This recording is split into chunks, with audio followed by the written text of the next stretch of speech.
Alright, what it do, YouTube? It's your boy Digital coming at y'all again with another video for today. And today we're going to be talking about trailer 3 for Xenoverse 2 that just came out the other day called Fight Together. Alright, so in this video today, I'm just going to be talking about the dislikes and likes that I had with the trailer itself. And yeah, I'm just going to be letting you guys know exactly how I felt. And you guys can tell me in the comment section down below how you feel about some of the things that I may have disliked and some of the things I may have liked. Some of the things I liked, you may have disliked, and some of the things that I disliked, you may have liked. So without further ado, let's go ahead and get into it. So I only have one dislike, and yeah, so the only dislike I had with the trailer itself was the fact that they showed the female Majins, and was it because she's a female? Before you feminazis get mad, let me finish, because no, that isn't the reason why. It wasn't because they were females, it was because of the simple fact that their transformation was kind of ass to me. So the female Majins, if you didn't know or know this, in the trailer, they showed them transforming, but when they transformed into Kid Buu.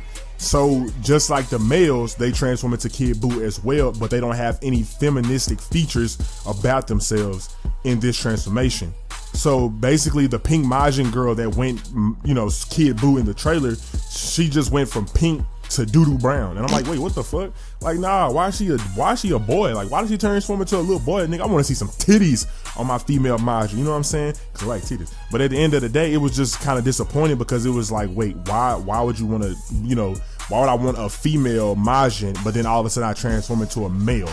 Like, during the fight, what's that gonna look like? Like, I mean, it just didn't sit right with me. And I'm pretty sure a lot of you Majin players out there are probably saying the same thing. Like, wait, what the fuck is this? Like, why am I transforming back into a dude at the end of the day? Like, why am I transforming into a dude, and what type of sense does that make?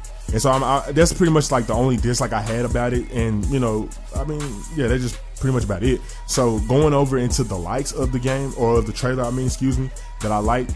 One of the things that I liked was the fact that I had saw that Grade 8 Bardock, he powered up his fist, and then all of a sudden he slammed the ground, and it went into some like type of cinematic cutscene where the Saiyan, he went and got knocked back into, I guess, another dimension, because after the cutscene he was shown to be fighting Vegeta Scouter.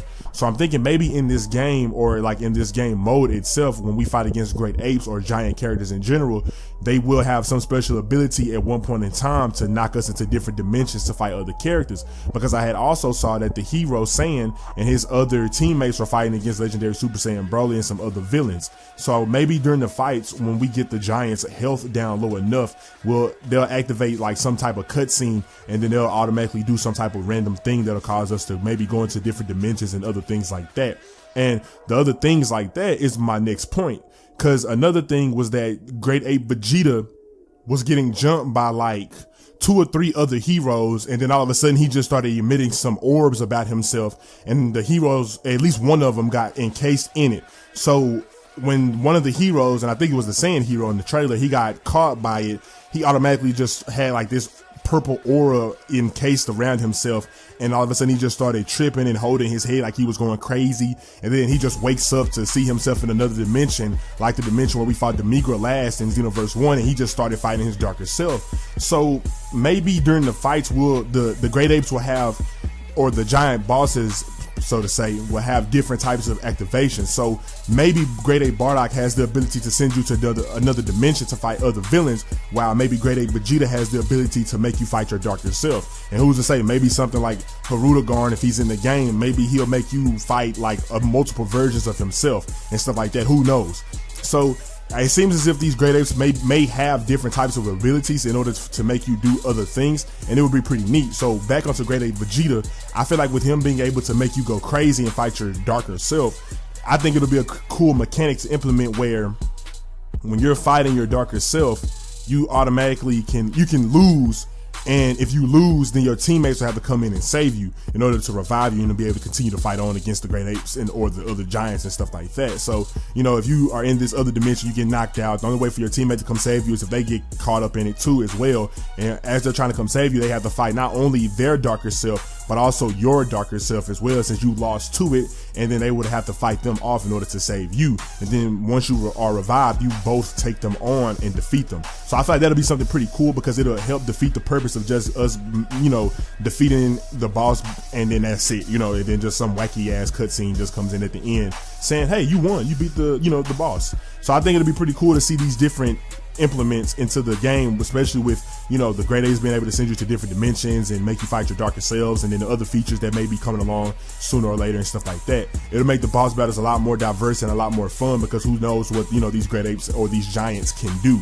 It'll add a bigger fun factor because it'll be very unexpected, especially like if they all are random. So they say like, okay, during one part of the boss battle, you know, Vegeta has the ability to send you to another dimension, but then once you come back and fight him again, maybe he'll have another ability to like where Bardock did, where not Bardock, but where he had the ability to make you fight your darker self. So who's to say? This is something pretty neat and pretty fun and very fluid to make the gameplay exactly like that, more fluid and fun at the same time, while you're, you know, having fun beating up on bosses and stuff like that. It adds a bigger fun factor than what Xenoverse 1 did with the great apes and stuff like that. And I feel like that's something that they needed to do with this one.